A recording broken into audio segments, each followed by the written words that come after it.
អញ្ញាធរជាតិអប្សរាបានធ្វើសម្រាប់ប្លង់បង្កាន់ដៃនាគជុំវិញប្រាសាទអង្គរវត្តក្រុមអ្នកបច្ចេកទេសផ្នែកអភិរក្សថ្មនៃអញ្ញាធរជាតិអប្សរាបានធ្វើការសម្រង់ប្លង់បង្កាន់ដៃនាគនៅខឿនជាន់ទី1ជុំវិញប្រាសាទអង្គរវត្តដើម្បីសិក្សានៅចំណុចហានិភ័យ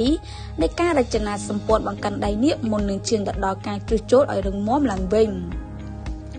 លោកសុយសុភារិនមន្ត្រីបច្ចេកទេសផ្នែកអភិរក្សថ្មបានឲ្យដឹងថាការធ្វើសម្រង់ប្លង់បង្កាន់ដៃនាគនៅខឿនជាន់ទី1នេះមានប្រវែងសរុប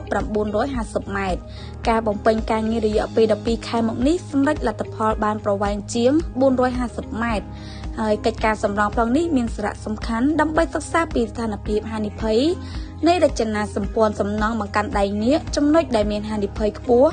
ចំណុចធ្លាប់ជួសជុលសម័យមុនជាដើម